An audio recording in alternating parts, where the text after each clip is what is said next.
Bienvenidos a un nuevo video. Hoy hablaremos sobre el examen ginecológico. Trabajo elaborado por el Grupo 1, cuyos integrantes son Alison Toledo Cuenca, Alexandra Chuquimango Barbosa, María Elena Xiomara García Díaz, Fraya Smith Cárdenas Alca. Posición de la paciente. La paciente se debe colocar en posición de litotomía, que se denomina también posición ginecológica o posición supina. Se coloca en una cama o camilla en postura horizontal y sus piernas se colocan apoyadas sobre las perneras de la cama o de la camilla. Continuamos con la inspección. Nuestra paciente sigue acostada y vamos a empezar revisando la piel, los labios mayores, los labios menores. También observamos la distribución del vello, que puede ser ginecoide, que es en triángulo, o también puede ser androide, que en este caso sería rombo. Después vamos a observar las lesiones cutáneas, las presencias de secreción alrededor.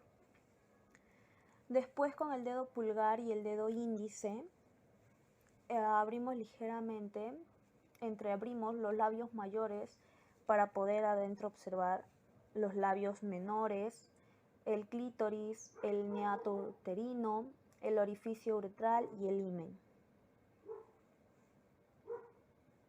Como se puede observar, labios menores. Después también vamos a observar la longitud, el aspecto del periné. Lo evaluamos y pasamos después a las glándulas de Bartolino, en este caso con el dedo índice. Introducimos y con el pulgar a la hora 4, acá, y a la hora 8 también, para poder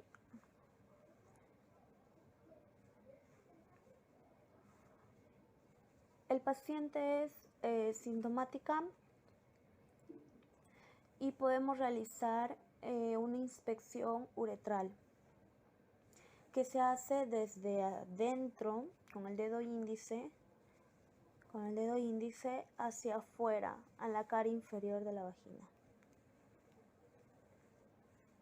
De adentro hacia afuera. Tacto bimanual. Los exámenes pélvicos bimanuales se hacen para revisar los órganos pélvicos internos de las mujeres. Una de las manos que debe estar enguantada se usará para efectuar el examen pélvico. Los dedos índice y medio deben estar estirados, el anular y el meñique flectados y el pulgar abducido. Se lubrican los dedos que penetran la vagina con un lubricante soluble a base de agua y que no esté contaminado por tactos anteriores. Los dedos índice y medio entran a la vagina y a la entrada se abren un poco los labios menores con los otros dedos.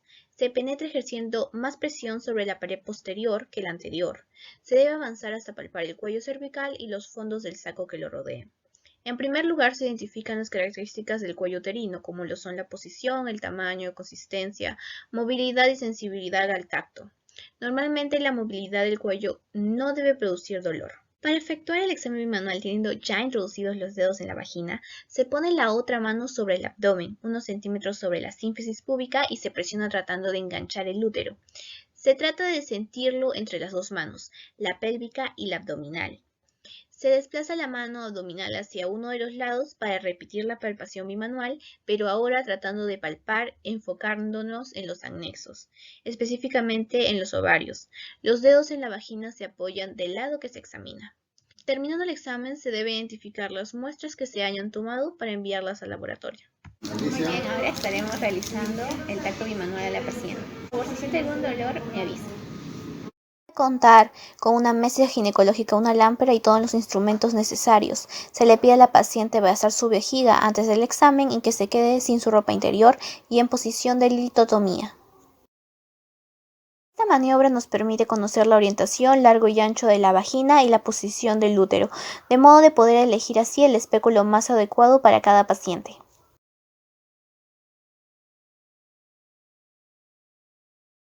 Cuello uterino. El útero normalmente está en una posición de anteroversión, formado por un ángulo recto con la vagina. Tiene una forma de pera invertida y la forman principalmente el cuerpo y el cérvix. En cada lado del cuerpo del útero, en el ángulo superior, se unen las trompas de falopio. Estas terminan en el otro extremo en unas digitaciones o fimbrias que pueden tomar contacto con los ovarios para recibir el óvulo. El peritoneo cubre el cuerpo uterino parcialmente en su cara anterior y posterior, y al continuar hacia el recto deja un bolsillo rectouterino o fondo de saco de Douglas. El cuello uterino es la parte más baja del útero. Las células del cuello uterino cambian constantemente y en algunos casos pueden cambiar de manera anormal. Esto se denomina displasia. La displasia puede convertirse en cáncer. Sin embargo, las pruebas periódicas de Papa Nicolau permiten detectar y tratar la displasia temprana. El cuello uterino es un círculo, conecta el útero y la vagina y funciona como conducto para la sangre menstrual y los espermatozoides. Durante el embarazo, su estructura muscular ayuda a sostener el feto firmemente dentro del útero. Durante el parto, el bebé pasa por el cuello uterino. Los padecimientos que pueden afectar al cuello uterino incluyen cáncer cervical, infección cervical, inflamación cervical, neoplasia o displasia, pólipos cervicales o embarazo cervical. Posiciones del útero. En el útero se pueden distinguir dos partes, el cuerpo y el cuello cervix. En su posición más habitual, el cuerpo del útero forma un ángulo con la vagina, en función del cual se pueden distinguir las siguientes posiciones de versión. Que existe la anteversión, que es cuando el cuerpo del útero está inclinado hacia adelante respecto a la vagina, apuntando hacia el hueso púbico. También está la retroversión, que es el cuerpo del útero cuando está inclinado hacia atrás respecto a la vagina, apuntando hacia el hueso sacro. Y entre el cuerpo y el cuello uterino también es más común que se forme un ángulo, así el útero puede adoptar las siguientes posiciones de flexión, como lo son la arqueflexión, que es cuando el cuello del útero está inclinado hacia adelante respecto al cuerpo, y el ángulo hace que la parte anterior del útero adopte una forma cóncava. Y la retroflexión, que es cuando el cuello del útero está inclinado hacia atrás respecto al cuerpo, y el ángulo hace que la parte anterior del útero adopte una forma convexa. Por tanto, la versión hace referencia al ángulo útero-vagina y la flexión al ángulo cuerpo-cuello del útero. Y ambos pueden combinarse. Por ejemplo, la retroversoflexión combina retroversión y retroflexión, y así sucesivamente. Bien, ahora procederemos a poner el espéculo.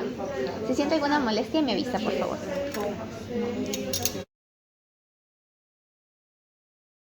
Es necesario adaptarse a la situación de cada paciente. Es normal que la mujer pueda tener algún grado de temor, más aún si es su primera vez o si en otras ocasiones le ha resultado doloroso. Es muy importante tranquilizar a la paciente, darle las explicaciones que puedan ser necesarias, lograr que se relaje y sienta confianza. Por supuesto, la sala de examen debe de tener la total privacidad del caso.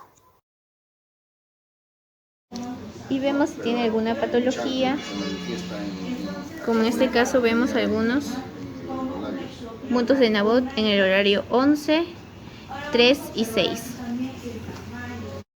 Muy bien, ahora hablaremos sobre el espéculo. Los espéculos vaginales son instrumentos de metal o plástico formados fundamentalmente por dos hojas y un mango. Las hojas tienen una forma como pico de pato y se pueden separar dentro de la vagina para permitir una buena visión y tomar muestras. Antes de intentar usar un espéculo es necesario familiarizarse con ellos y dominar cómo abrir y cerrar sus hojas. En la inspección de la especuloscopía podemos identificar en las paredes vaginales masas, edemas, atrofias, cuerpos extraños, etc.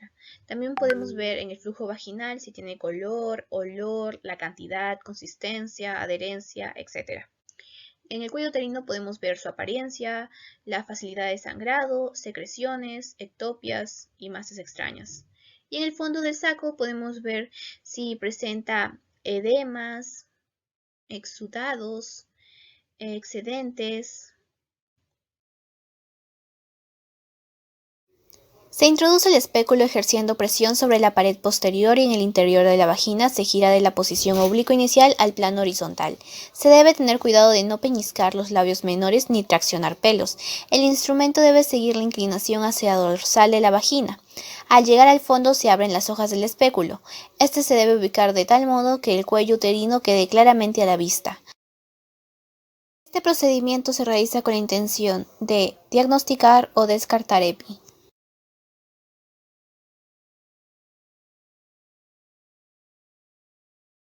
Al retirar el espéculo vaginal se aprovecha de observar las características de las paredes de la vagina. Es necesario soltar la fijación que mantenía abiertas las hojas y retirarlo con delicadeza. A veces debe rotarse un poco para observar zonas que estaban ocultas por las hojas del instrumento. Prueba de Papa Nicolau. Materiales a necesitar o a utilizarse: el espéculo, el cepillo, la espátula, la lámina, los guantes quirúrgicos, ¿no? Y también el alcohol para poder fijarlo. Y la posición, pues, la posición usada son pues la posición ginecológica y litotomía, aquí como muestra, ¿no? En estas imágenes que nos muestran. Para la prueba de Papa Nicolau, pues es hacer primero, ¿no? Recomendarlo hacer. Un primer requisito pues va a ser pues que la paciente pues no esté menstruando, ¿no? Y que pues no haya tenido relaciones sexuales, ¿no? 2 días antes para esta prueba. Bueno, para hacer esta prueba de examen, pues primeramente es el lavado de mano, ¿no? Muy importante. Y bueno, aquí vamos a indicar a la paciente pues que suba la camilla, ¿no? Y pues indicarle que se ponga en la posición de litotomía, ¿no? Y aquí como nos muestra el número 1, pues vamos a hacer.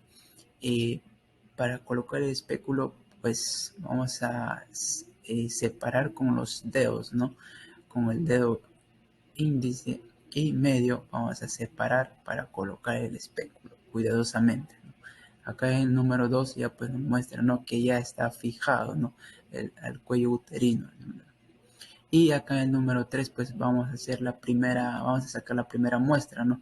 Con el cepillo de la parte del exocervix, ¿no? Del cuello uterino, ¿no? Se va a hacer un giro de 360 grados, ¿no? Y seguido vamos a pasar a la muestra, a la lámina, ¿no? Y seguido, pues acá en el número 4, como nos indica, pues vamos a hacer con la espátula la parte del endocervical, pues, ¿no? Del cuello uterino. Vamos a sacar también la muestra, ¿no? Y aquí pues igualmente sacar y separar, ¿no? A la lámina. Y terminado esto, pues ya cuidadosamente pues retirar el espéculo, ¿no? Y para ello pues la lámina debe secar unos 15 minutos, ¿no? Y ya pues seguido se va a llevar al laboratorio, ¿no? Para que tenga sus previos análisis. Y acá en el número 5, el número 6 nos muestra una imagen, ¿no? Ya pues el cuello uterino, ¿no? Va a presentar unas características, ¿no? Vemos ahí que hay unos quistes, ¿no? Vamos a poder ver las características. Si encontramos un olor, ¿no? Quizás haya, ¿no? También una secreción, ¿no? De color blanquecino, hay un flujo, ¿no? Y esto pues va a indicar que hay quizás alguna infección, ¿no? Quizás pues de una enfermedad de infección de transmisión sexual, ¿no? Que haya tenido. Conclusión: el chequeo anual puede evitar muchos problemas y enfermedades, así como detectar cualquier anormalidad al inicio, y mientras es fácilmente tratable. No descuide su salud. Si se siente algo que no está bien, que no es como normalmente se ve o se siente, consulte a su médico.